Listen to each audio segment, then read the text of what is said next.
नमस्कार, चंद्रकांत भाई भट्ट अमेरिका से। मैंने सोचा आपके लिए आज कुछ अच्छा वीडियो बना दूं। जो टेम्परेचर भी अभी 52 डिग्री है, सनलाइट भी है, गर्मी है, बहुत ठंड, बहुत स्नो अभी 2 दिन से था, आज पिघल गया है। इसके लिए मैंने सोचा अब तक एक अच्छा वीडियो बनाकर आपके लिए प्रस्तुत कर दूं कि सफलता का जश्न, सफलता का अंतर। गाड़ी खेड़ ब्रह्मा से एक अच्छी कहानी, सच कहानी मैंने पढ़ी, तो आप तक पहुंचाने की मेरी कोशिश है कि सफलता का अंतर, सफलता का कारण क्या हो सकता है। कि गाड़ी खेड़ ब्रह्मा के नवनिर्मित बस स्टेशन पर पहुंची और एक छोटे से गांव में रहने वाला संजय बस में चढ़ गया। आज गांधीनगर की एक कंपनी में डिप्लोमा सिविल इंजीनियर पद के लिए उसका इंटरव्यू देना था और संजय 3 साल से नौकरी के लिए इंटरव्यू दे रहे थे।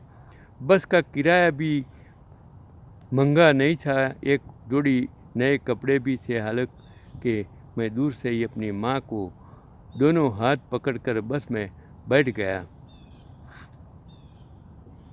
कभी कभी इतनी महंगाई है, इस महंगाई में उसका किराया वो नहीं दे सके, ऐसी उसकी परिस्थिति थी। तो मनोमन आज आखिरी कोशिश करने का फैसला उसने किया। चिलोड़ा उतर और गांधीनगर जाओ, लेकिन यह आखिरी बार है, ऐसा उसने सोचा कि मैं चिलोड़ा उतरकर गांधीनगर आखिरी बार जाऊंगा। तो ईडर स्टेशन पर कुछ देर रुकने के बाद बस चलने को हुई तो एक भाई ने अगली सीट पर एक महिला को बिठाया और चला गया। माजी बहुत कमज़ोर लग रही थी। धीरे धीरे माजी सीट पर गिर गई। माड़ प्राती जाया होगा, और माजी ने आंखें बंद कर ली और बड़बड़ाया, भाई कौन सा स्टेशन है। संजय ने प्रांतिज को उत्तर दिया कि भाई प्रांतिज है, लेकिन उनके हृदय में दया उत्पन्न हो गई। वह तुरंत खड़ा हो गया और उसने पूर्व के माथे पर हाथ रखा। उसका शरीर, जो माजी थी उसके सर पर उसने हाथ रखा तो उसका शरीर बुखार से तप रहा था। संजय ने पानी की बोतल खोली और जो माजी थी उसको पानी पिला दिया और पूछा, माजी आपको तेज़ बुखार है, आप कहाँ जा रही हैं। माजी ने बहुत धीमी आवाज़ में कहा, मेरी तबीयत ठीक नहीं है और मैं इलाज के लिए अहमदाबाद जा रही हूँ। मेरा बेटा मुंबई में रहता है, लेकिन उसका एक दोस्त नरोड़ा में रहता है। वह मुझे जो स्टेशन पर लेने आएगा और उसके बाद तुरंत वो माजी को उल्टी हो गई और संजय के कपड़े भी खराब हो गए। दूसरी बार उल्टी होने और माजी को बेहोश हो जाने के बाद संजय को समझ में ही नहीं आया कि क्या करे।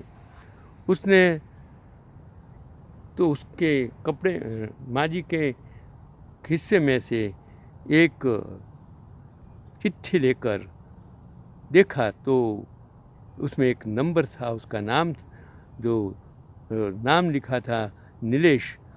तो उन्होंने कार चलते समय अपने असाधारण मोबाइल से फ़ोन किया, मतलब गाड़ी में चलते चलते उसने फ़ोन किया और तो लेकिन वो उसने उठाया नहीं, नीलेश ने उठाया नहीं।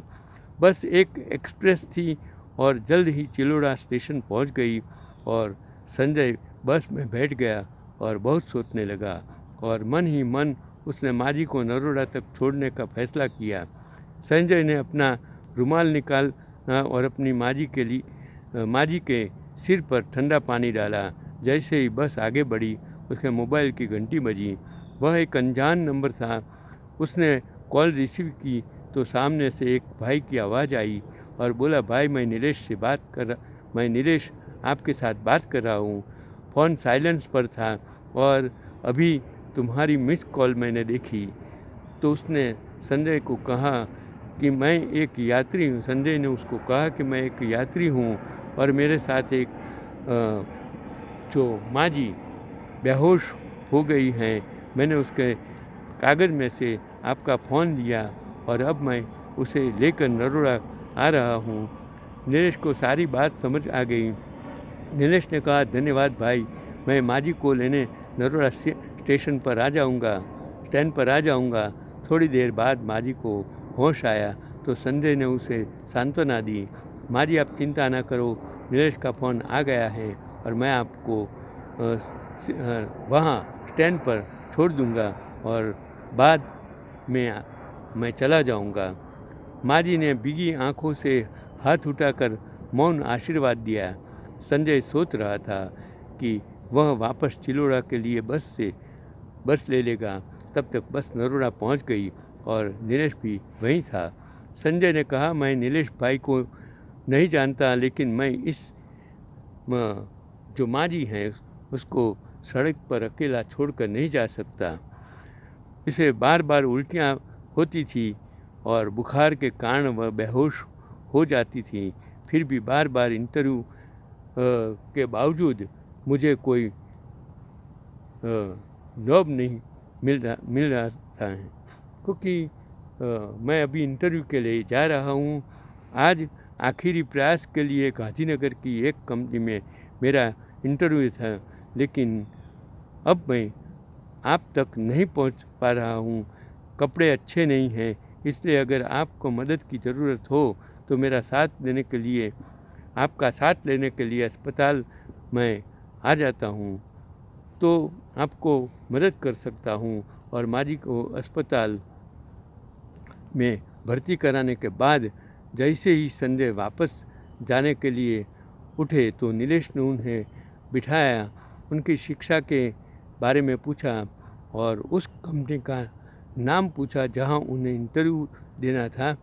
मोबाइल फ़ोन से किसी से बात की और संजय की ओर देखकर सामने वाले से ही कहा, इस भाई को वेतन की आवश्यकता नहीं है, यह भी मेरी तरह नए वर्किंग पार्टनर के रूप में काम करेगा, वेतन मैं दूंगा।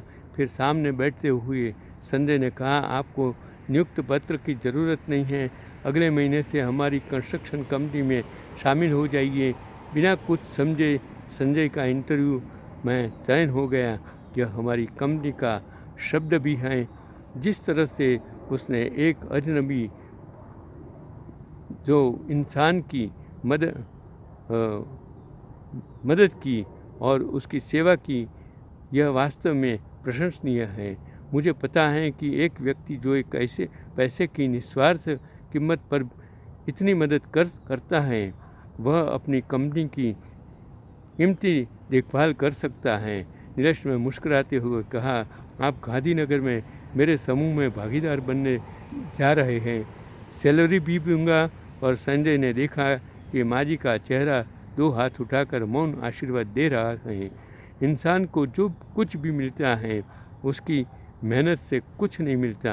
कभी कभी मुसीबत के समय किसी की मदद करने से किसी के द्वारा अनजाने में दिया गया आशीर्वाद भी महान हो जाता है।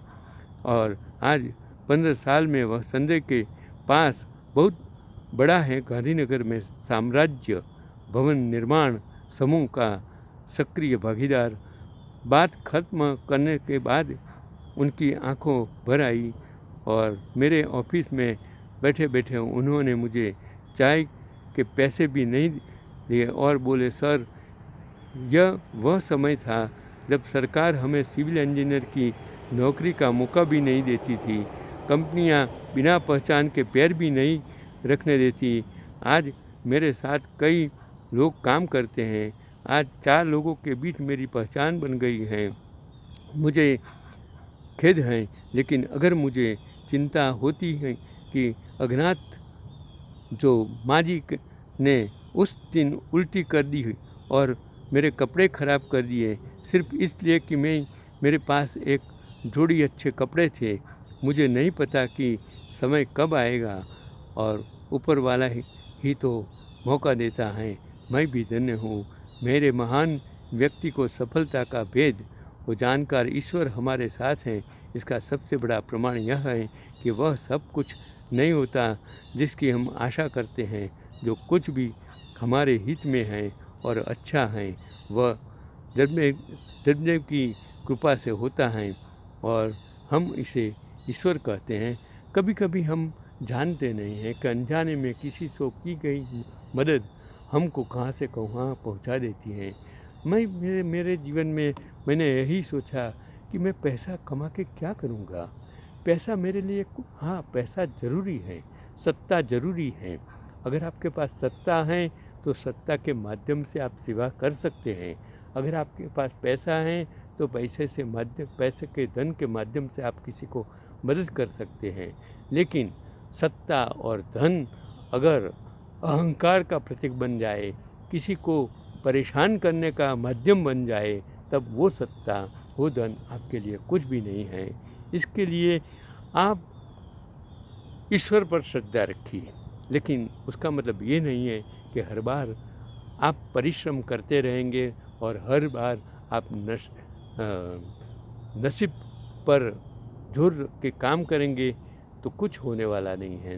प्रारब्ध और पुरुषार्थ दोनों सफलता के पहिए हैं। दोनों को साथ प्रारब्ध के साथ भी जिए और परिश्रम के साथ भी जिए। प्रारब्ध और परिश्रम दोनों एक साथ अगर काम करेगा तो आप ज़रूर आगे बढ़ सकते हैं। यही आज का मेरा पैगाम है। चंद्रकांत बी भट्ट, अमेरिका से।